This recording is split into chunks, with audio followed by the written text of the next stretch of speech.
Silakan, Mbak Marsha. Ya, baik. Assalamualaikum warahmatullahi wabarakatuh. Selamat sore untuk teman-teman semua, teman-teman dari Rumah Millennials. Ketemu lagi sama aku, Marsha, di Ngobrol Ramadan bareng Siblings RM. Berkah di rumah, inspirasi dari rumah. Nah, sebelumnya aku mau nyapa teman-teman semua dulu. Di sini ada Mas Taufan, ada Mas Suryana, halo. Ada Kak Diki, Mas Lutfi, Salwa, Ahmad, Pak Oman, Ricardus, Ivan, Karwanto, Gibran, Kiki, Andi, Mr. TA, Rizka, Jody Ibrahim, Zaki Alaudin, Enda, Dinda, Saidah, Harani, Handayani, pokoknya semua deh di sini. Terima kasih udah meluangkan waktunya untuk gabung bareng sama Rumah Millennials. Nah, seperti yang udah kita janjikan kemarin-kemarin, kita bakalan ngomongin tentang marketing dan leadership. Dan gak main-main, nanti kita akan hadir sosok yang akan sharing lebih dalam dan pasti udah expert banget di bidang marketing dan leadership. Siapa lagi kalau bukan Mas Suryana. Halo Mas Suryana. Halo, sore Mbak. Gimana kabarnya? Baik, Alhamdulillah. Masih semangat puasanya? Semangat terus. Harus terus, semangat dong. ya. Harus jiwa milenial. Jiwa milenial. Ya, nah Mas Suryana nih, kan saya dengar nih Mas Suryana pengalaman kerjanya nih udah lama sekali dan udah melalui asam garam kehidupan lah istilahnya bisa di posisinya yang sekarang ini. Nah, saya dengar kan Mas Suryana ini sudah 7 tahun di Nutrifood. Ya, betul. Berawal sebagai marketing promotion coordinator hingga akhirnya sekarang menjabat sebagai marketing promotions manager atau customer development manager. Nah, teman-teman buat yang belum tahu, Nutrifood ini nih perusahaan FMCG yang memiliki berbagai macam brand yang biasa kita konsumsi sehari-hari ya Mas ya. Iya. Seperti Tropicana Slim, Nutrisari, Elmen, Hilo, Wedang, dan lain-lain. Nah, sebelumnya Mas mungkin boleh sapa-sapa teman-teman di sini dulu. Ya. Mas Surya. Ya, oke. Halo semuanya. Selamat sore buat semua teman-teman yang ngumpul hari ini. Senang banget nih sebenarnya hari ini bisa dikasih kesempatan, juga bisa sharing, bisa collab bareng sama Rumah Millennials gitu ya. Yang mana kita bakal banyak bahas mengenai marketing 4.0, strategi, dan tentunya kalau ngomongin strategi pasti nanti akan ada kaitannya sama mengenai juga leadership gitu ya. Mudah-mudahan di sesi hari ini kita bisa sama-sama sharing, bukan hanya juga teman-teman yang mungkin juga nanti bisa dapat sharing dari saya gitu atau dari materi yang saya nanti bawakan, tapi mudah-mudahan hari ini pun saya bisa banyak belajar dari teman-teman nih. Misalnya siapa tahu juga memang dapat hal-hal baru yang kita juga bisa saling belajar dan saling collab gitu. Jadi namanya ilmu marketing kan pasti update terus gitu. Jadi kita bisa terus update gitu. Tuh, apalagi sekarang kan nanti mau ada new normal juga ya. Nanti mungkin Mas bisa sharing juga nih gimana sih Nutrifood dalam menghadapi the new normal ini. Iya, boleh. Nanti buat teman-teman, nanti kan Mas Suryana akan memberikan pemaparan untuk teman-teman yang punya pertanyaan, baik tentang leadership, atau tentang Nutrifood, atau tentang ya kehidupan sehari-hari, gimana sih biar nggak stres dan sebagainya, bisa langsung ditulisin aja, nanti untuk pertanyaan yang menarik akan dijawab langsung ya sama Mas Suryana. Betul, betul. Tapi sebelumnya Mas Suryana mau sharing dulu ya, akan memberikan pemaparan betul, ya? Betul, aku coba akan sharing dulu ya. Oke. Waktu dan tempat dipersilahkan, Mas Suryana. Thank you. Oke, aku coba share dulu. Bentar.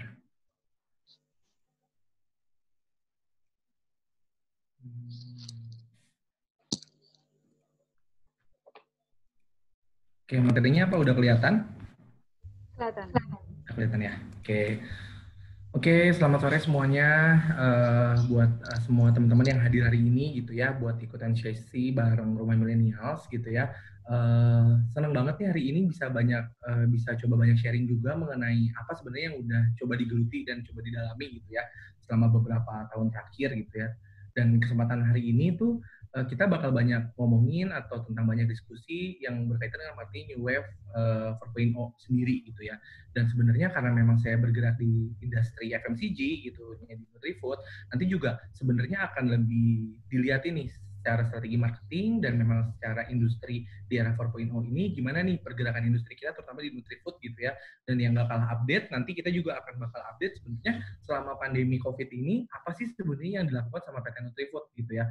banyak banget perusahaan-perusahaan yang mungkin teman-teman tahu juga udah ada yang pengurangan karyawan, udah ada yang akhirnya nggak bisa produksi atau kayak gimana gitu ya. Nah, Nutrifood sendiri bagaimana sih gitu? Nanti di belakang aku coba akan sharing juga gitu ya sebenarnya apa yang kita lakukan, terutama di bidang marketing nih gitu, di bidang promosi gitu, akan udah banyak berubah setelah pandemik ini gitu ya. Nah, seperti yang tadi udah dijelasin, udah dikenalin juga gitu ya. Perkenalkan lagi, nama saya Surya gitu ya. Saya kebetulan di Nutrifood tadi bener banget udah 7 tahun di Nutrifood. Experience di bidang marketing kurang lebih udah 10 tahun gitu. Saya pernah join juga di BCA dan Astra Internasional gitu. Terakhir sampai hari ini saya masih join di Nutrifood gitu. Dan hari ini setelah Malang Buana berputar ke seluruh Indonesia gitu ya. Hari ini saya juga megang area ini Jakarta Bekasi.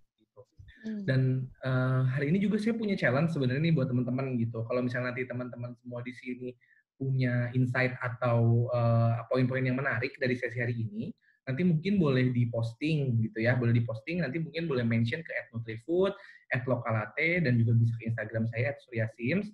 Nanti kita juga ada bingkisan menarik nih dari Lokalate untuk 3 insight yang terbaik gitu ya. Dan jangan lupa dan jangan lupa nanti di akhir sesi gitu kita juga punya survei untuk bisa dapetin voucher Nutrimart dan juga sertifikat gitu ya.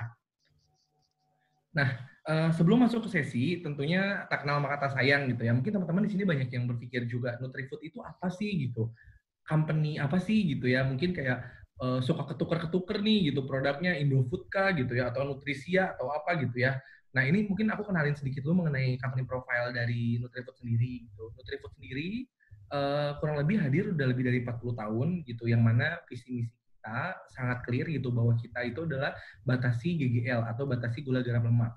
Jadi semua event atau semua kegiatan pun kita akan lakukan itu yang mengacu ke visi misi corporate yang mengenai batasi GGL gitu ya. Seperti teman-teman tahu, Nutrifood itu sendiri adalah perusahaan makanan minuman kesehatan gitu ya, pertama kali berdiri di Semarang di 1970, dan sampai saat ini kita udah mendistribusikan barang kita ke lebih dari 30 negara gitu ya. Dan Nutrifood ini banyak yang nanya juga apakah perusahaan asing gitu, bukan ya. Nutrifood itu perusahaan lokal gitu ya, benar-benar awalnya itu dari Semarang gitu. Dan kalau dilihat mungkin kalau ngomongin Nutrifood-nya masih banyak yang kurang familiar, tapi ketika saya biasanya kalau saya nyebutin brand udah cukup, oh itu punyanya Nutrifood gitu ya. Seperti tadi yang juga bisa disebutkan, ada Tropicana Slim, ada Hilo, Elemen, Nutrisari, Lokalate gitu ya, dan Heavenly Blast gitu ya, dan banyak produk lain yang memang mungkin teman-teman di sini juga udah cukup familiar dan udah jadi konsumen loyal kita mungkin gitu ya, dari zaman dulu kayak Nutrisari ini mungkin udah banyak konsumen juga yang sampai hari ini masih konsumsi gitu ya. Nah, secara contribution corporate sendiri ada 3 pilar utama yang sebenarnya kita selalu lakukan gitu ya. Yang pertama itu adalah green life, yang kedua itu adalah health, yang ketiga itu adalah education. Jadi berbagai kegiatan atau hal-hal yang berkaitan dengan customer development atau yang berkaitan dengan konsumen, banyaknya kegiatan atau activation-nya bergerak di 3 pilar ini. Nah, hari ini kita bakal banyak diskusi tentang marketing 4.0 gitu ya. Tentunya kalau misalnya kita ngomongin 4.0 akan akan lebih nyaman gitu kalau kita diingetin lagi nih di flashback sebenarnya gimana sih evolusi tentang marketing gitu ya sebelum masuk ke 4.0 gitu ya. Jadi ini kita hari ini gitu mungkin di era kita bisa sebut di era marketing 4.0. Sebenarnya evolusinya tuh namanya marketing tentunya bergerak terus gitu ya. Dari yang pertama marketing 1.0 gitu. Kita mungkin lebih kenal dengan yang namanya product centric.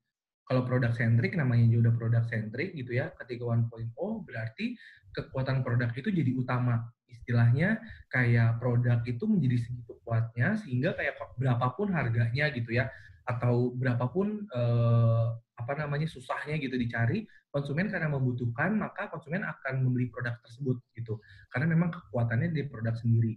Kenapa itu bisa terjadi gitu? Belum banyaknya kompetitor yang muncul, belum banyaknya produk-produk sejenis yang muncul, itu menjadi faktor pemicu tuh ketika munculnya 1.0 gitu. Jadi nggak perlu yang segimana banget memarketingkan gitu ya, asal udah jelas produknya kekuatannya seperti apa, spesifikasinya udah jelas, itu udah kayak mempunyai kekuatan tersendiri.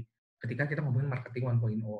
Masuk ke era tahun 1990-an gitu ya, kita udah mulai masuk ke marketing 2.0 atau mungkin lebih dikenal customer centric. Di era marketing 2.0 udah mungkin masih ingat gitu ya sampai sekarang, karena ini istilah yang selalu ke bawah sampai sekarang gitu ya. Selalu mungkin didengar konsumen adalah raja gitu. Nah, itu tuh adalah sebenarnya istilah yang dibawa dari marketing 2.0. Kenapa begitu? Karena ketika kita masuk ke marketing 2.0, produk-produk sejenis atau kompetitor-kompetitor sejenis itu udah mulai banyak bermunculan. Sehingga konsumen sendiri mempunyai bargaining power yang lebih besar ketika dia memilih produk mana yang memang akan dia beli atau dia akan membeli uangnya akan dipakai untuk membelikan produk apa gitu. Ya, ketika kita masuk ke 2.0. Jadi memang pendekatan marketingnya memang banyak lebih ke konsumen, apa yang konsumen suka. Kalau misalnya konsumennya lebih suka potongan harga, ya banyakin marketingnya pola potongan harga. Lebih suka apa gitu, tergantung. Lebih customer centric. Lalu masuk di tahun 2010-an, kita udah mulai masuk sebenarnya di marketing 3.0, atau lebih dikenal dengan yang namanya marketing yang basic itu adalah value centric. Maksudnya gimana nih value centric gitu ya? Value centric itu jadi konsumen di era ini udah lebih kritis, udah lebih cerdas gitu dalam menanggapi atau memahami tentang pola marketing gitu. Jadi di pola 3.0 ini ketika kita akan melakukan kegiatan marketing tidak hanya cukup memarketingkan produknya atau manfaat dari produknya gitu ya. Karena konsumen akan lebih sifatnya dia akan lebih kritis dan juga dia akan lebih mau membeli produk yang sifatnya produknya itu mempunyai value gitu ya. Sebenarnya kenapa sih gitu mesti beli produk itu gitu ya, kenapa mesti memilih produk A dibanding produk B dengan manfaat yang sama gitu. Makanya kenapa dari sisi marketing ketika kita masuk 3.0 mereka itu lebih banyak memunculkan apa value lebih yang bisa mereka jual dalam tanda kutip ke konsumen. Misalnya dengan menggunakan produk ini berarti kita ikut rawat lingkungan. Itu ada value green yang disampaikan. Barang kita ini adalah yang ramah lingkungan gitu ya, value green. Dengan membeli barang ini kita sudah berdonasi ke yayasan cancer misalnya. Itu juga value value tersendiri itu yang memang ditawarkan. Jadi memang ada value-value lebih yang ditawarkan ke produk gitu ya, di produknya tersebut ketika memang dipasarkan gitu atau dimarketingkan gitu ya. Itu di 3.0 gitu. Nah, saat ini gitu ya, dari 2017 sampai saat ini kita masuk ke era yang namanya marketing 4.0 gitu ya. Apa itu marketing 4.0 gitu ya? Tentunya kalau dilihat ada dua kata kunci yang utama gitu, yaitu sosial dan digital gitu ya. Kenapa dikatakan sosial gitu? Karena dikatakan sosial ada perubahan transisi customer behavior atau customer path gitu yang berubah dari yang tadinya traditional ways berubah menjadi sosial gitu ya. Dari yang tadinya individual berubah jadi sosial gitu ya. Seperti apa gitu nanti aku akan jelaskan juga di belakang gitu ya. Nah, digital sendiri apa gitu? Digital sendiri seperti yang mungkin juga rekan-rekan di sini udah tahu dan udah sadari gitu. Sekarang tuh kita bisa melakukan apapun dengan platform digital gitu ya. Asal pokoknya sekarang mah yang penting ada wifi aman gitu di rumah gitu, atau lebih mending kehilangan dompet daripada kehilangan handphone gitu misalnya, karena di handphone tuh udah dompet digital, udah kayak semua mau pesan makan, mau pesan apapun ada di handphone gitu ya, udah se-digital itu platform itu.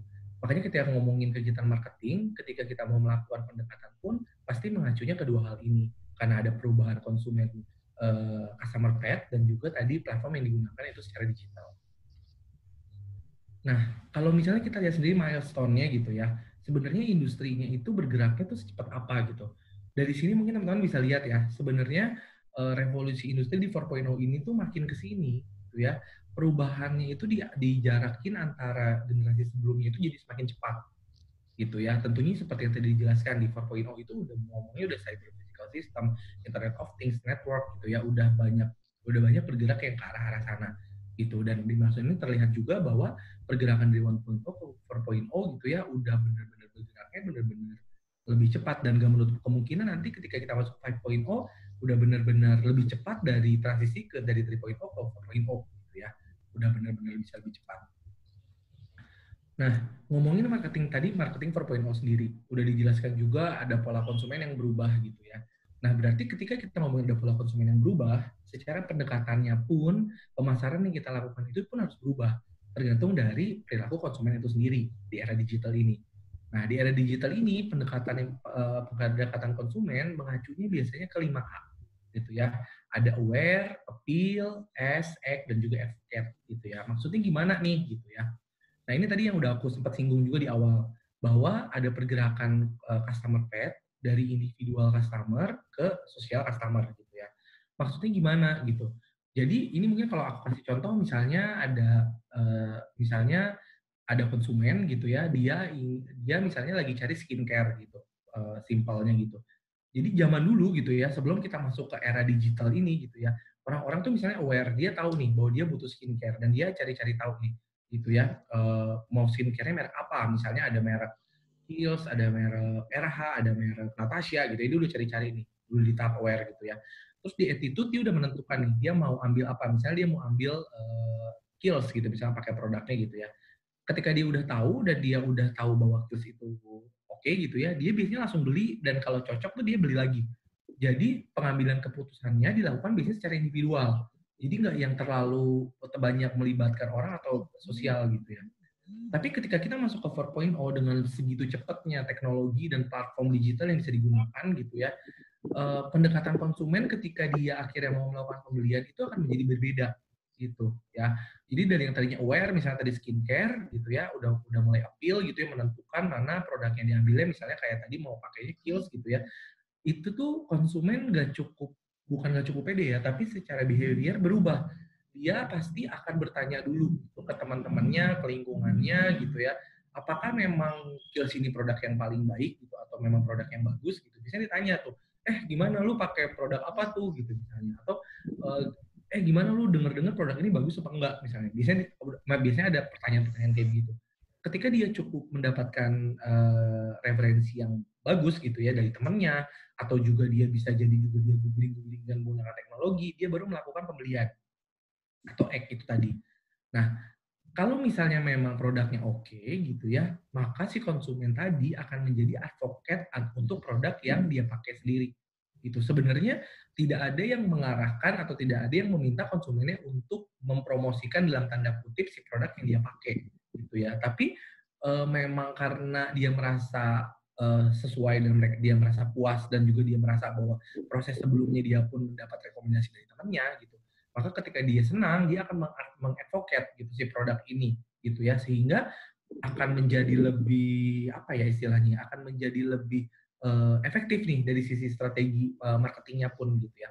Makanya secara pendekatan marketing baik dari brand ataupun dari corporate itu yang menjadi goals utama ketika kita masuk marketing 4.0 adalah gimana caranya pola pendekatan marketing dan pola brand yang kita lakukan gitu harus mencapai ke tahap konsumen sampai ke advocate.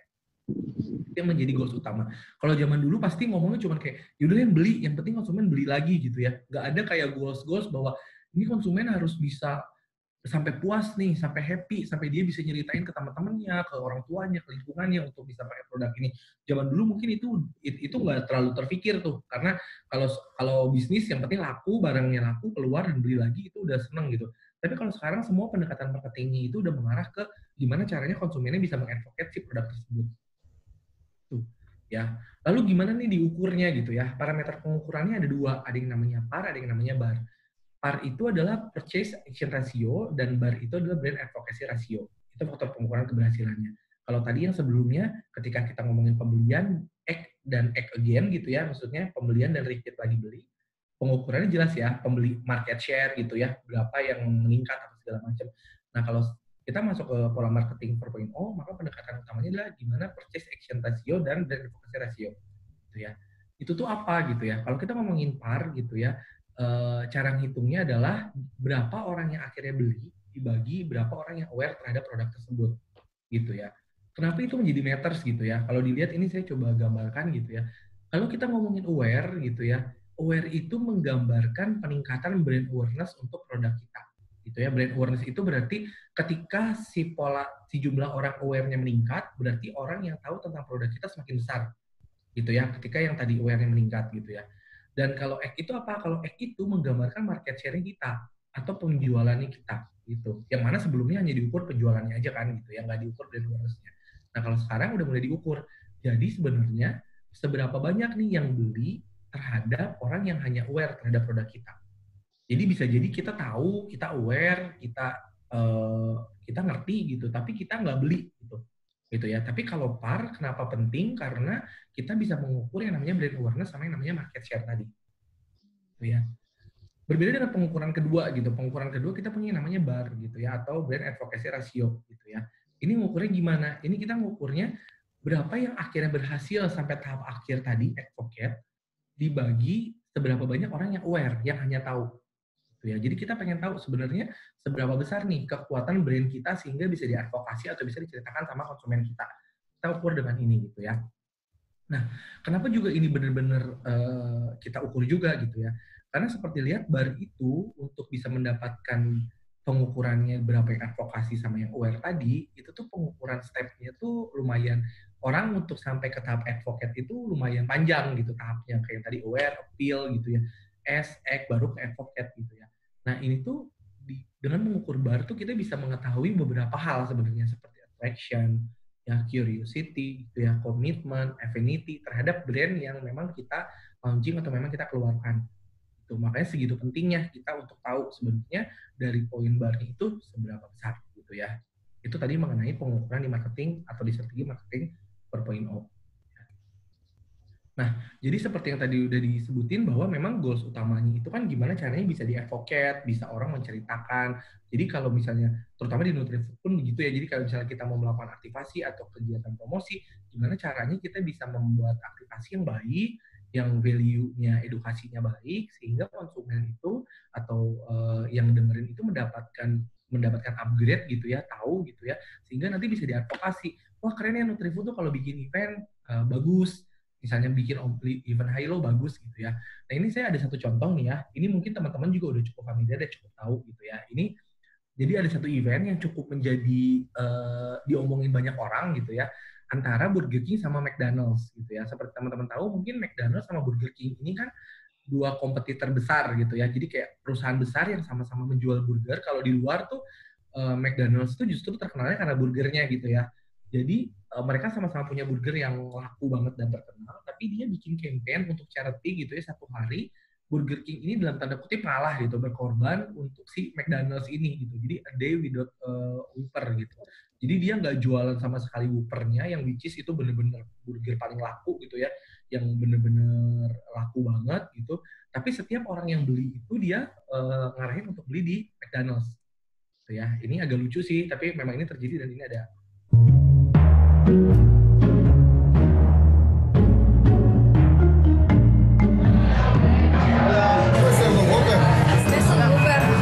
Hoy no tenemos Whopper. Una Whopper, no hay chance. No es en serio.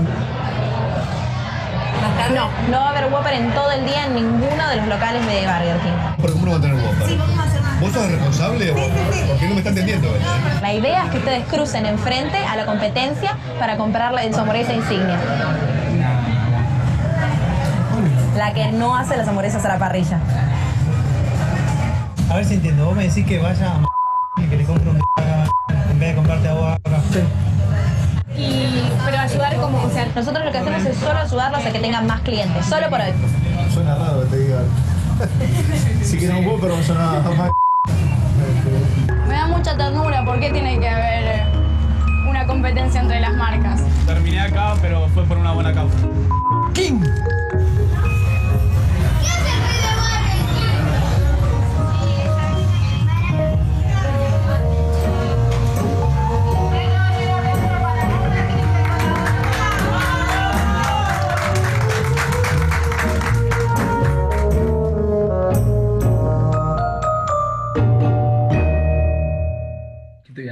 Kebayang ya di 4.0 itu gak cuman kayak di sisi strategi gimana caranya bisa advocate, tapi dua kompetitor atau dua perusahaan besar itu jadi bisa collab gitu ya. Karena mungkin secara, kan ini buat charity ceritanya, orang otomatis banyak beli McDonald's, tapi juga apakah Burger King nggak dapat sesuatu, justru ini mendapatkan istilahnya dalam tanda kutip, orang tuh jadi kayak apa ya, terharu gitu. Maksudnya kayak gila ya gitu, segede Burger King gitu ya mau kayak ngasih konsumennya ke McDonald's, dan itu sebenarnya jadi kayak benefit. Dan kalau ngomongin tadi awareness, itu bener-bener awareness-nya tuh bisa meningkat banget gitu dengan program charity ini. Gitu ya kalau dari pembahasan dari sisi marketing 4.0. Nah, kita masuk ke industrinya gitu ya. Tadi kita ngomongin pola marketingnya, sekarang kita masuk ke industri 4.0-nya gitu ya. Industri 4.0 itu apa gitu ya? Kalau ngomongin industri, otomatis banyak kaitannya dengan yang namanya produksi gitu ya. Maka ketika kita ngomongin revolusi industri 4.0, maka itu adalah proses otomatisasi produksi gitu, menggunakan mesin yang basisnya adalah Internet of Things, Big Data, sama Artificial Intelligence gitu ya. Jadi memang kalau dilihat kayak di gambarnya nih, dari zaman dulu kalau kita ngomongin industri gitu ya, pasti berkaitan sama pabrik gitu ya, yang memang banyak karyawannya, yang banyak proses yang masih manual dilakukan sama orang karyawan gitu. Saat ini tuh itu tuh udah mulai berubah gitu. Kerjaan-kerjaan yang tadinya dilakukan sama seorang karyawan gitu ya, sama seorang orang gitu ya, udah digantikan sama yang namanya mesin. Kapabilitasnya udah digantikan sama yang namanya mesin gitu.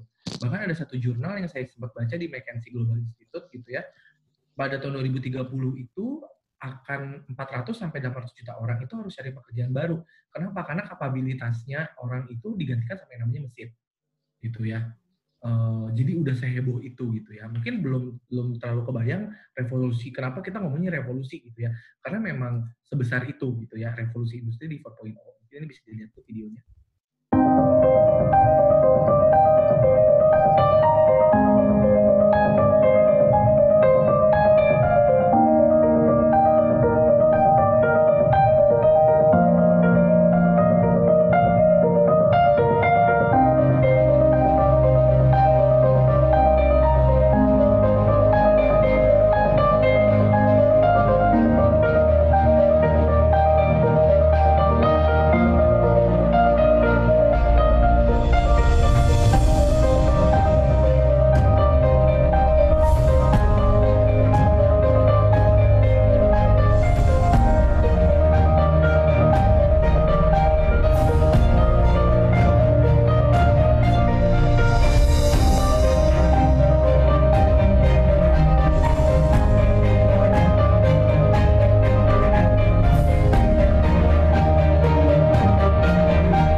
Gitu ya. Jadi udah mulai kayak wah gila keren banget gitu ya revolusi industri 4.0 gitu ya.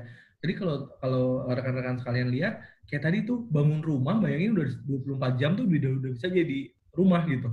Ya, dengan mesin gitu ya. Kalau pakai orang tuh bisa jadi berapa lama gitu sebenarnya gitu. Terus kayak tadi juga ada grafik penjualannya McDonald's ketika dia udah ganti kasirnya gitu ya dengan mesin, ketika semuanya diotomatisasi, penjualannya tuh meningkat terus gitu. Ya karena semuanya diganti sama yang namanya mesin gitu. Amazon.go gitu ya yang memang dia masuk nggak usah lagi ada yang namanya kasir, nggak usah lagi SPG. Jadi memang udah sebesar itu revolusinya gitu ya mengenai 4.0. Nah, seperti yang tadi juga sempat dilihat, kalau kita ngomongin tadi seperti videonya dilihat, kalau ngomongin industri 4.0, maka kaitannya banyak banget sama yang namanya hal-hal ini gitu ya, automation, connection, Internet of Things gitu ya, integrated system gitu ya. Jadi perpaduan antara hal-hal ini gitu. Ya, kenapa inovasi ini dilakukan gitu? Tentunya tujuannya biar proses produksi atau pengambilan keputusan itu semakin efisien dan efektif gitu ya. Karena mungkin kalau misalnya ngomongin cost atau ngomongin biaya, apakah cost-nya tinggi gitu? Tentunya pasti investasi awalnya tuh cukup tinggi gitu. Tapi kebayang ya kalau kita ngomongin industri, tentunya kita nggak mungkin ngomongin kita mau bangun industri, kita mau bangun perusahaan. Berapa lama perusahaannya mau bertahan? Ya paling 2 tahun gitu. Nggak ada yang punya visi gitu. Kalau kita ngomongin industri, pasti kita udah pikirin 10 tahun, 20 tahun ke depan, 30 tahun ke depan gitu. Ini akan bergeraknya ke arah mana gitu. Dan dengan revolusi industri ini sebenarnya ini membuat kalau dari sisi industri benar-benar mengefektif dan efisienkan. Karena kebayang ya kalau kayak tadi yang namanya kita kerja sama manusia pasti ada berbagai keterbatasan yang bisa digantikan oleh yang namanya mesin gitu ya. Kalau mesin tuh nggak ada tuh yang istilahnya cuti melahirkan gitu. Mesin kan nggak melahirkan gitu ya. Jadi kayak nggak ada sesi-sesi misalnya galau atau kayak gimana, nggak ada gitu. Jadi benar-benar kayak sebenarnya banyak hal yang memang kita bisa geder gitu, istilahnya geder tuh ya efektifkan gitu kalau sama yang namanya mesin gitu. Kayak gitu. Jadi makanya melihat bahwa ternyata revolusi industri ini benar-benar membuat prosesnya menjadi efektif dan efisien gitu ya. Nah, tadi mungkin teman-teman lihat, kok banyak banget ya gitu dilakukan itu kayaknya di luar negeri deh gitu, kayak banyak banget cuma kayak di luar negeri. Nah, ini saya juga mau kasih satu video gitu ya. Ini tuh benar-benar udah diimplementasi di Indonesia gitu. Teman-teman juga di sini mungkin udah tahu gitu ya bahwa di PIK lantai 3 itu ada yang namanya JDIDX gitu ya. Di mana ini adalah retail store pertama di Indonesia yang menggunakan machine learning. Jadi kalau datang ke tokonya, teman-teman nggak akan nemu kasir, nggak akan nemu SPG. Jadi kayak bener-bener cuma toko, kalian ada barang-barang dan cuma ada kotak gitu buat kayak scanning gitu ya. Ini menggunakan machine learning. Bisa dilihat dulu. Ya. Throughout the years, shopping experience have constantly developed progressively. Now, what else is there to offer? JDID presents JDID X. Have you ever been in a hurry that you want to just walk through a store, grab what you need, and walk out? But wait, how does it work? Open your JDID app, go to my account, and tap on JDIDX. It will generate a QR code, match your facial profile, and your ID is confirmed through face recognition. So all you need is your smartphone, and you can start shopping. This is made possible using AI technology, face recognition, and radio frequency identification. RFID tag is attached to the product. So the checkout terminal will ID you through face recognition, add up your total purchase, and charge your credit card. Oh, and we will send your transaction detail straight to your smartphone. Manless, cashless, the future of retailing. JDID, advancing Indonesia. JDID. Nah, ya, yang belum coba nanti bisa coba nih ya. Nanti udah corona gitu kali ya, udah biasa buka lagi, nanti coba bisa coba. Dan ini benar-benar advancing Indonesia gitu, benar-benar kayak kita cuma punya perlu account-nya, kita masuk scanning gitu ya, cukup konekin sama kartu kredit kita, atau kalau nggak punya kartu kredit bisa pakai saldo GoPay, kita tinggal ambil keluar cuma scanning dan bisa lebih cepat gitu ya. Kalau saya sempat baca beberapa artikel, dengan proses ini bahkan 10 kali lebih cepat dibanding kasirnya adalah manusia. Kebayang ya kalau misalnya saya orientasinya adalah penjualan dan laba retail saya pengen tinggi, konsumen ramai, harusnya ketika itu makin cepat kan semakin senang gitu sebenarnya. Ya, nah ini baru di JDIDX gitu. Kebayang kalau nanti retail besar kayak misalnya let's say apa Carrefour gitu ya, atau misalnya Hypermart menerapkan sistem ini juga gitu ya. Udah seberapa banyak tuh yang digantikan oleh mesin kan berarti kan gitu ya. Nah, selain itu juga mungkin teman-teman udah cukup familiar gitu ya. Ada robot yang kepintarannya itu apa ya, bisa dibilang menyaingi manusia gitu, yang memang didesain untuk berinteraksi semirip mungkin dengan yang namanya manusia. Gitu ya, karena ini udah dilibatkan pengambilan keputusan, udah dilibatkan ke beberapa kegiatan dan event-event gitu ya. Bukan hanya untuk diskusi hal-hal serius, udah juga bisa dibawa, udah banyak dibawa juga ke talk show atau yang sifatnya entertain gitu ya. Dia juga bahkan punya sama nih ya kayak teman-teman sekarang gitu di dunia 4.0 punya YouTube juga gitu ya. Ini mungkin ada videonya. Hi everyone, I'm Sophia from Hanson Robotics. Welcome to my YouTube channel.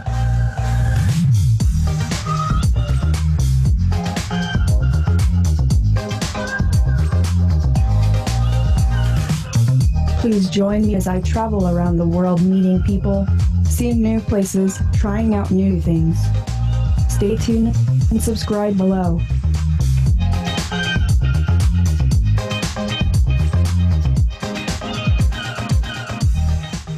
Ya, nanti kalau yang mau lebih tahu nih, ngapain aja sih Sofia gitu ya, apa sih contribute-nya udah ngapain aja, nanti mungkin bisa dilihat di YouTube gitu ya, si Sofia tuh udah secanggih apa. Tapi kalau saya lihat memang luar biasa sih gitu. Bahkan kalau misalnya saya mungkin seorang owner perusahaan gitu ya, dan kayak saya ngomongnya data analitik, mungkin saya akan lebih percaya data analitik saya diproses gitu ya sama yang namanya robot kali, karena dia akan lebih benar-benar bisa memproses data dengan detail gitu ya, dengan teliti gitu ya. Dan bentuk robot untuk menggantikan manusia ini juga udah diimplementasikan kayak di Jepang gitu ya. Nanti juga ada videonya mengenai hotel-hotel di Jepang yang udah digantikan sama yang namanya mesin. Nah, selain itu tadi udah kita lihat di berbagai industri ya, kayak di retail gitu ya, kayak di berbagai industri besar, dan juga udah ada manusia digantikan sama robot gitu ya. Pendekatan marketing 4.0 juga gitu ya, yang berkaitan dengan teknologi juga dilakukan di industri otomotif gitu ya. Mungkin karena udah tahu yang namanya Lexus gitu ya, salah satu brand mobil berkelas gitu ya, dan dia udah melakukan pendekatan marketing. Ketika ada konsumen yang mau melakukan pembelian produknya, dia nggak akan nanya ini mau yang kayak gimana, spesifikasinya apa kayak gimana, tapi dia udah punya program yang namanya genetic select. Jadi kayak dia memprediksi si konsumen ini tuh kebutuhannya apa, sukanya yang kayak gimana berdasarkan genetiknya gitu ya, berdasarkan DNA-nya dia. Gimana prosesnya gitu ya, ini ada video.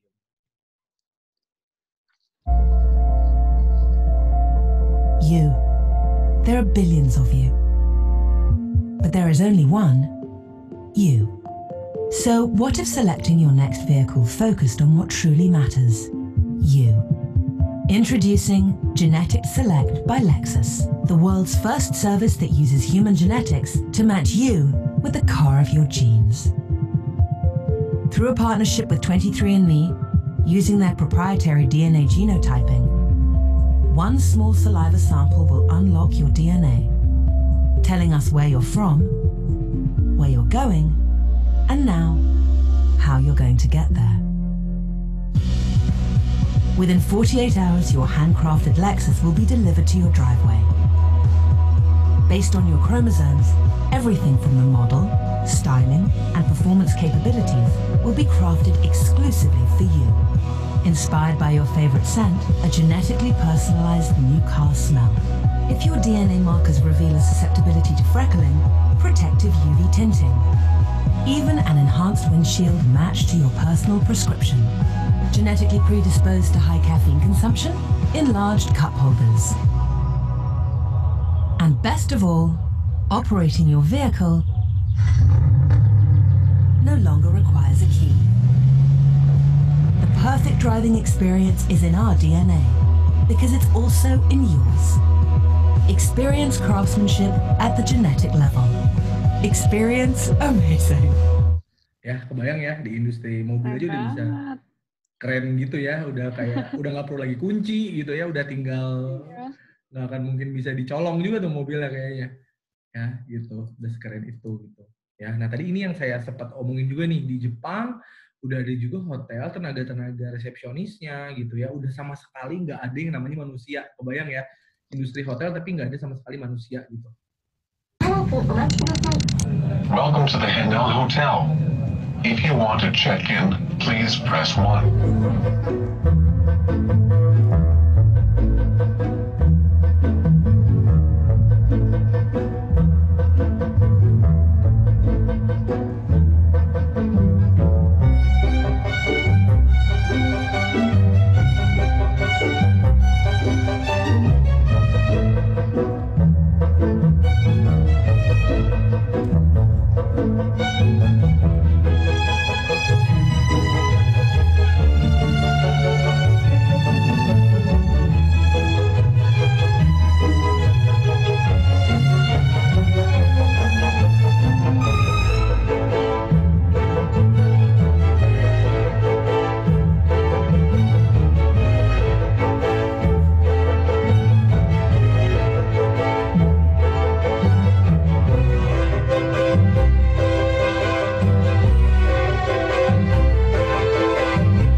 Bayang ya, tadi ya di hotel, industri perhotelan aja udah secanggih itu gitu. Tadi kayak bener-bener digantikan fungsi-fungsinya sama yang namanya robot gitu ya.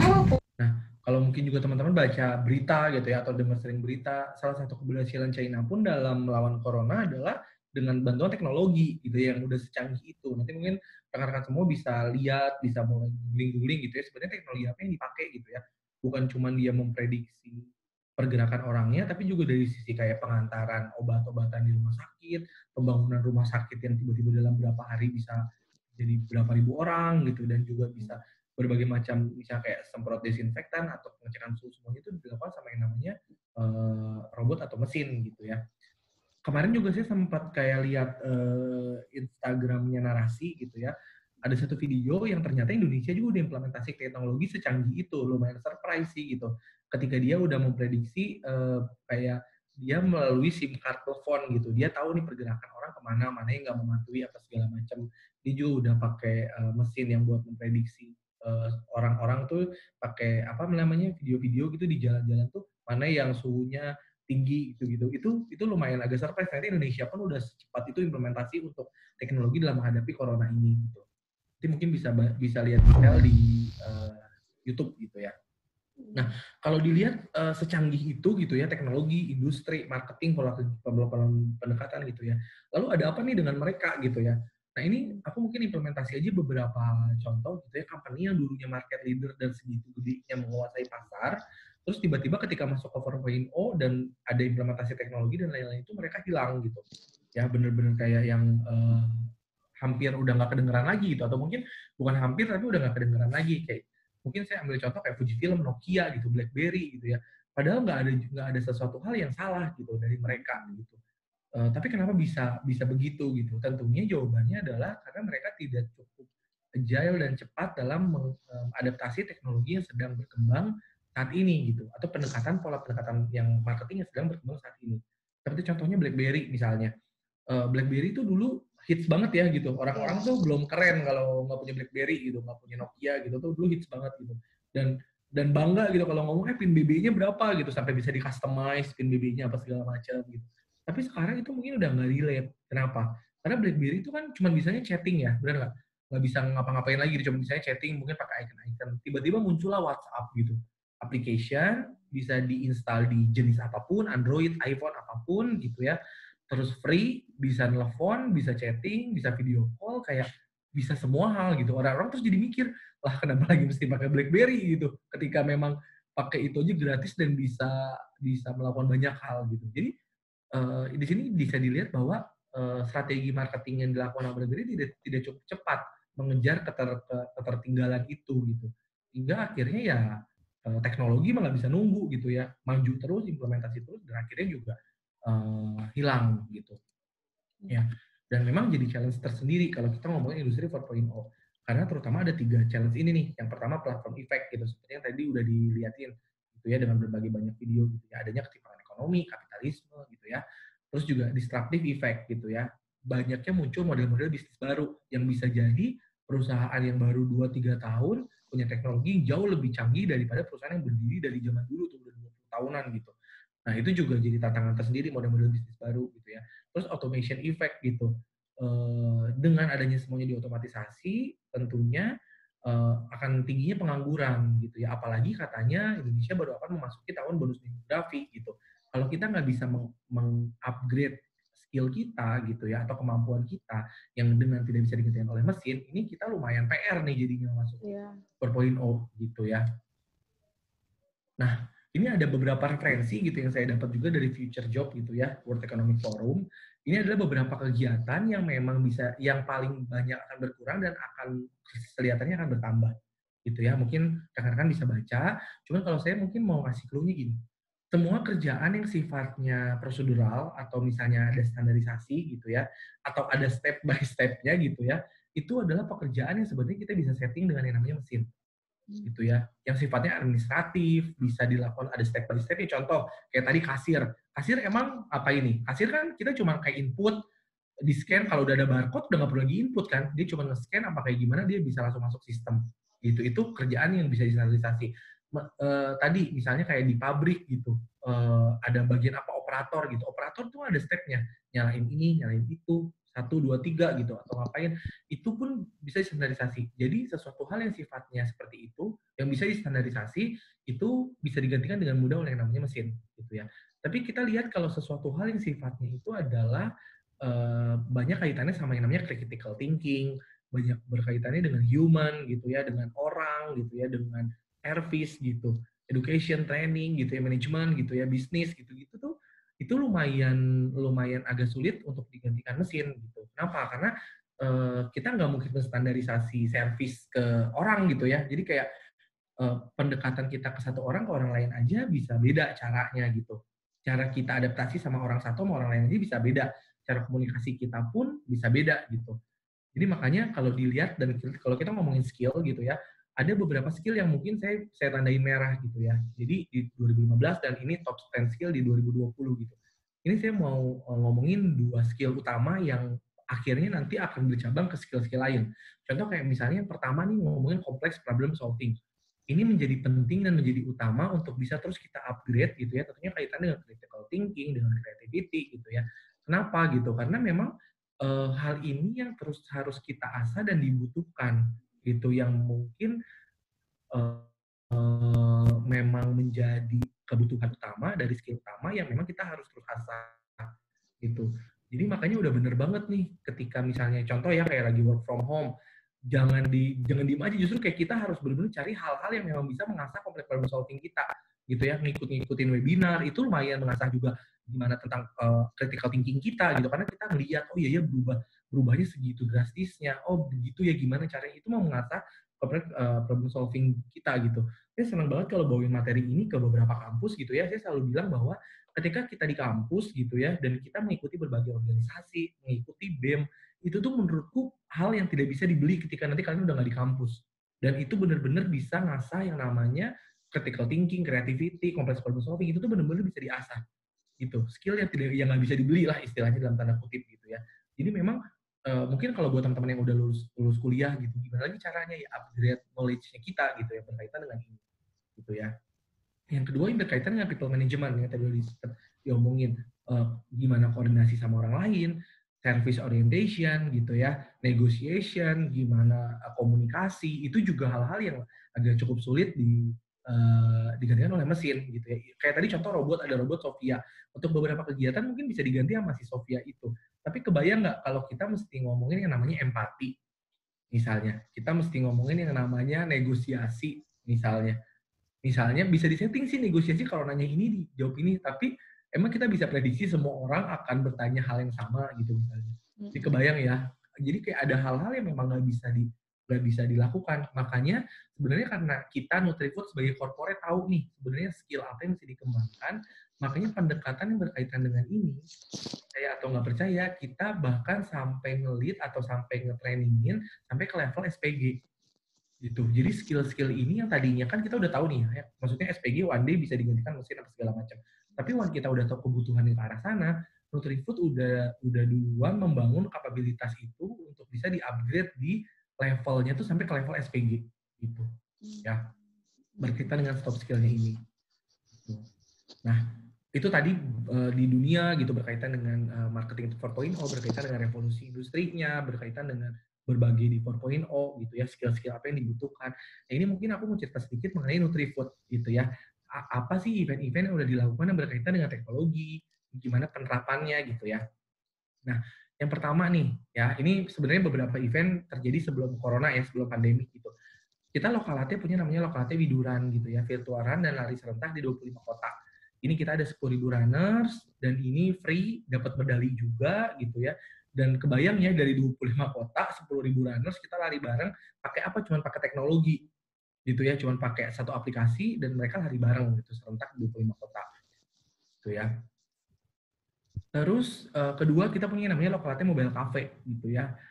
Jadi kalau misalnya ini dilakuin di beberapa kampus ya, di 90 kampus seluruh Indonesia. Jadi kalau misalkan anak kampus tuh senang banget ya namanya nongkrong gitu ya.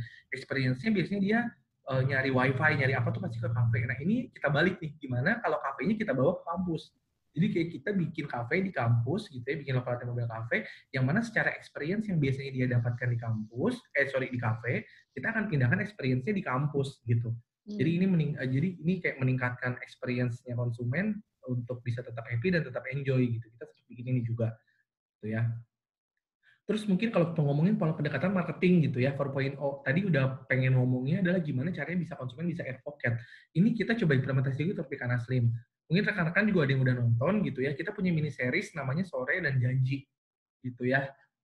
Yang belum nonton harus banget nonton karena ini beneran bagus gitu ya mini seriesnya. Dan karena kita adalah produk kesehatan, tentunya akan ada message tentang kesehatan gitu ya di mini series ini.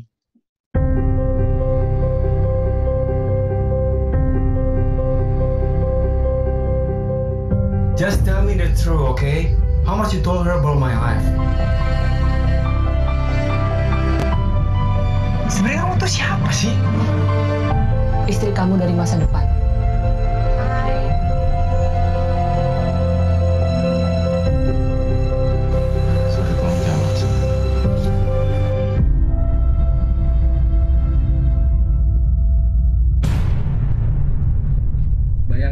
Tiba-tiba ada istri dari masa depan datang gitu yang nggak tahu siapa lu gitu, tiba-tiba muncul dari istri dari masa depan gitu ya.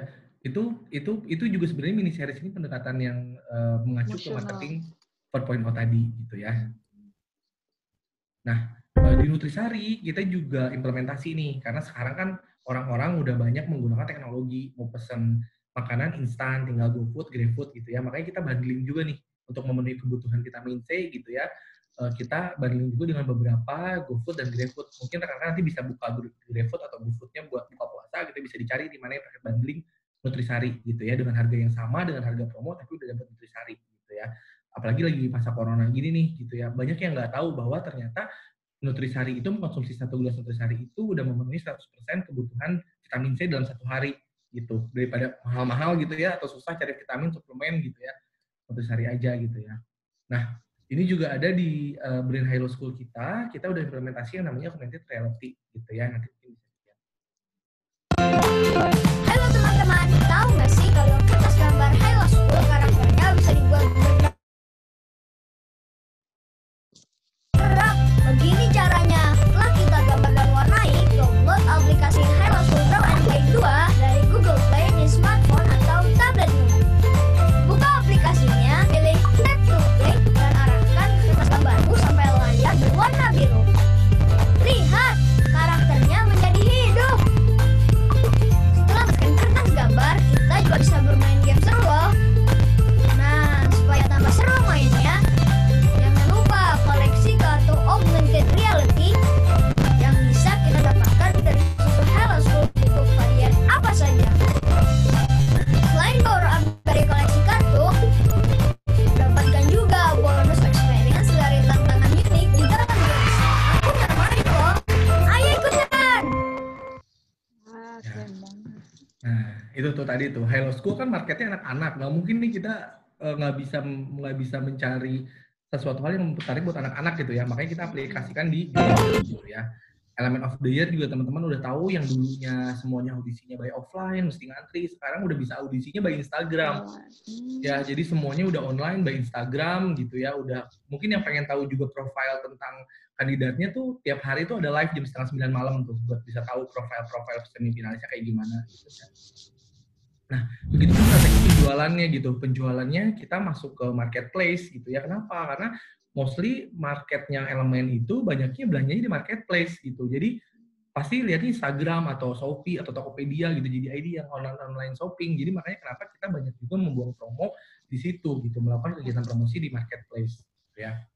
Nah, lalu ini ada workplace gitu. Kalau workplace ini mungkin ceritanya mungkin mau nyeritain bahwa Nutrifood itu sebenarnya kerja work everywhere itu bukan baru sekarang pas corona. Jadi kita nggak terlalu agak kaget nih dengan behavior baru work from home gitu, karena memang dari awal dari dulu tuh kita udah membiasakan bahwa sebenarnya kerja tuh nggak harus ngantor gitu, bisa di mana aja, dan kita menggunakan platform ini nih untuk kita bisa terkoneksi dengan berbagai divisi dan juga bisa menceritakan tentang emang ngapain aja sih, promosinya ngapain aja, dan itu kayak semua member dari corporate tuh bisa tahu sebenarnya lagi ada apa yang hits gitu ya.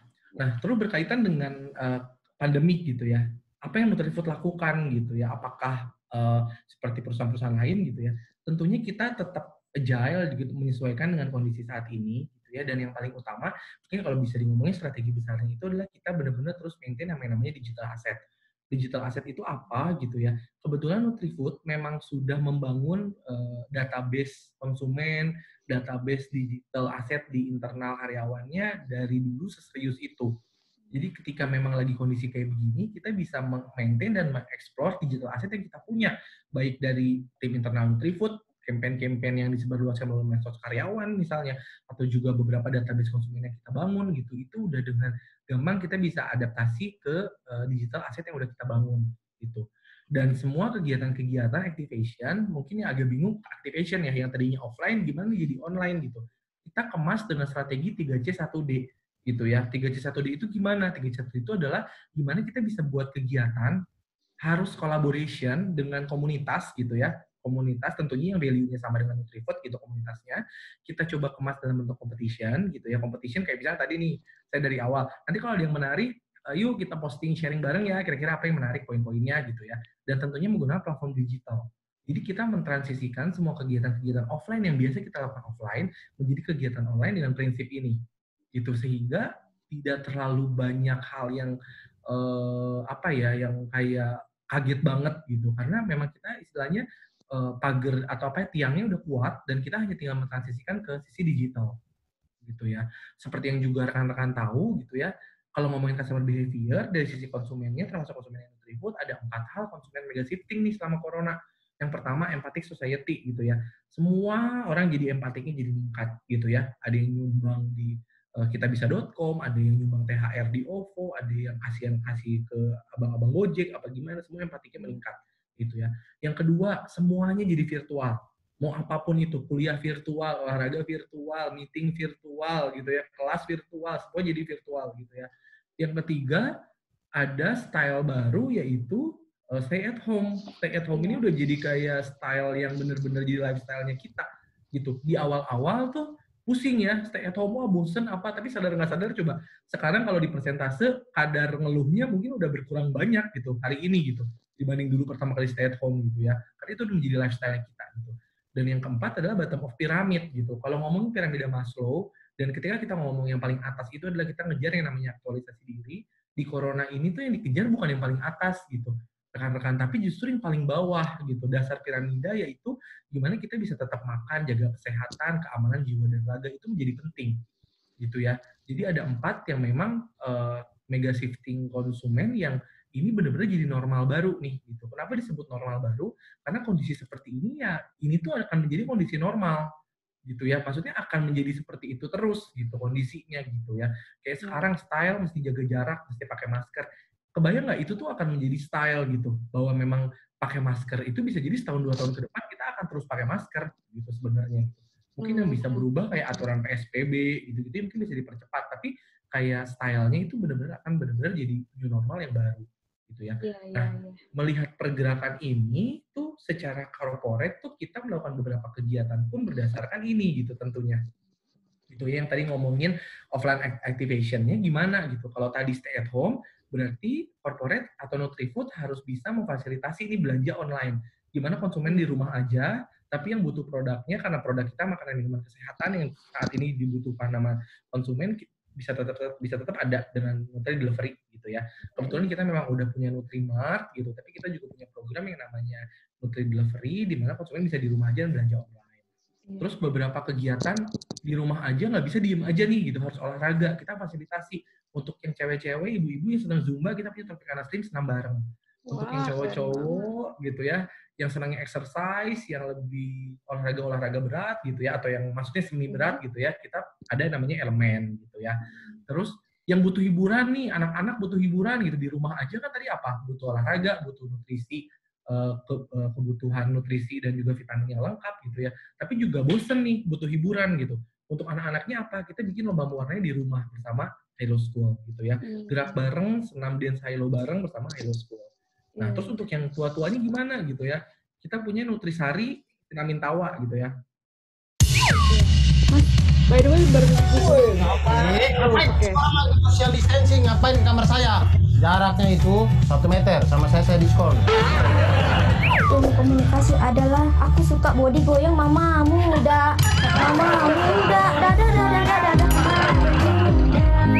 Jangan lupa nonton Vitamin Tawa di YouTube channel Nutrisari ID di bulan Ramadan.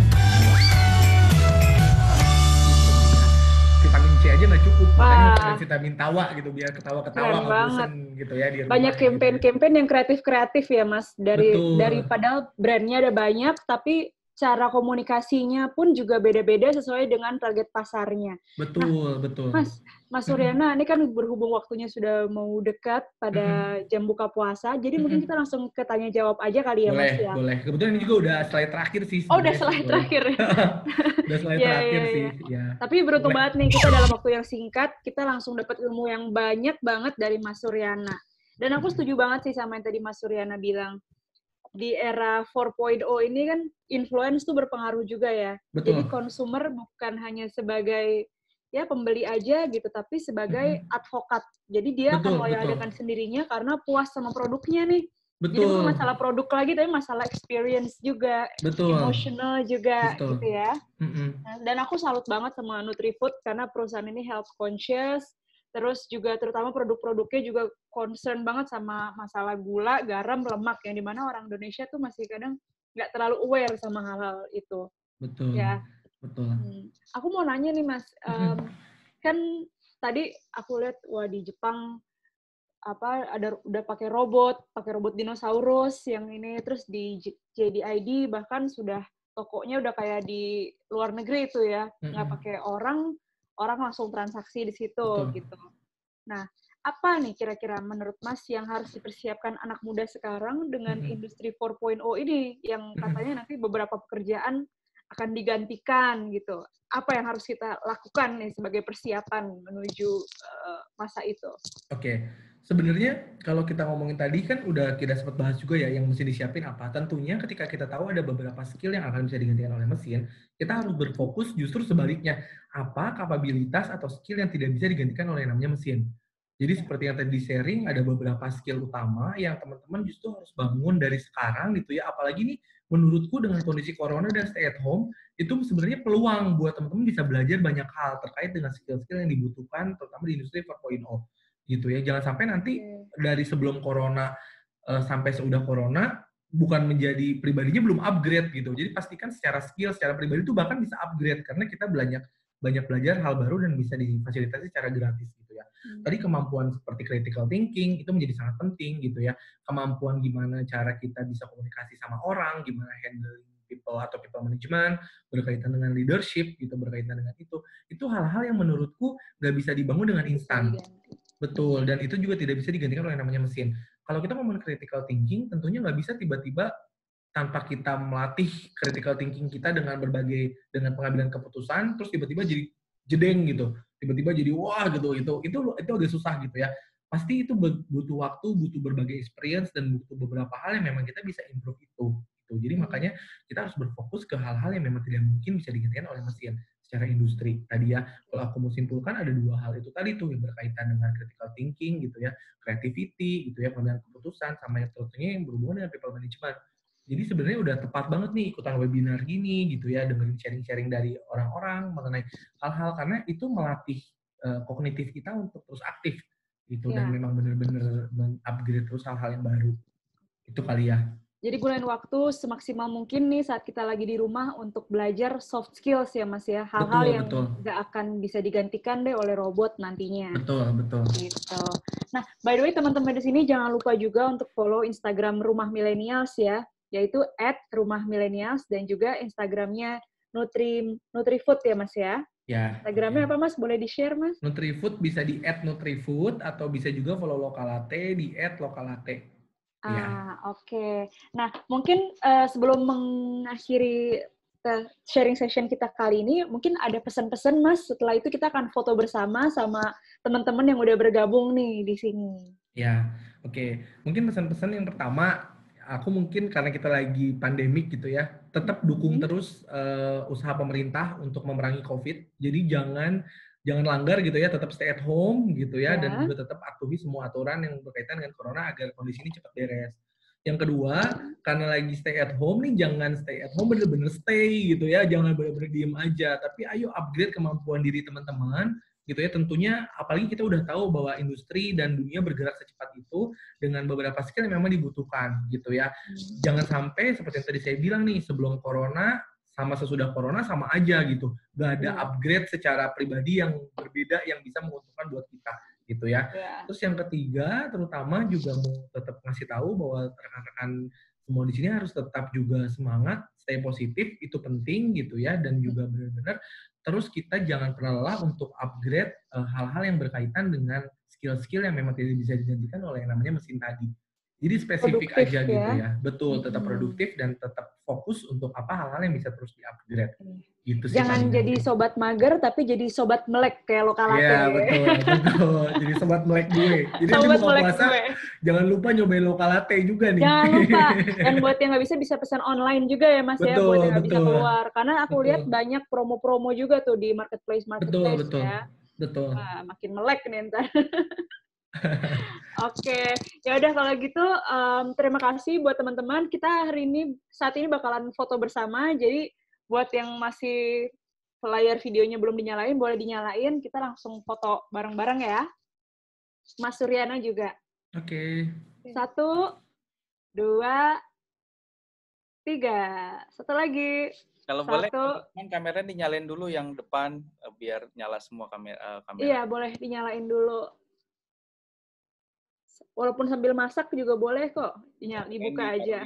Karwanto, Rahmat, Ivan, Stefani, Chandri, boleh dibuka kameranya, silahkan. Mas Suryana titip salam buat Pak Mardi ya, terima kasih. Oh siap Pak, disampaikan. Saya mohon izin dari balik layar nih, dibantu sama Mbak Marsha. Oh iya, thank you Mbak Marsha. Kita foto ya teman-teman ya. Silakan Mbak Marsha. 1, 2, 3. Lagi. 1, 2, 3. Oke, terima kasih untuk teman-teman semua. Terima kasih Mas Suryana sharingnya yang sangat bermanfaat. Ya. Aku juga mengucapin selamat berbuka puasa ya. Tetap semangat terus sampai nanti kita lebaran, oke? Oke. Sampai jumpa. Terus, thank you Mbak Marsha. Dadah semua. Dadah.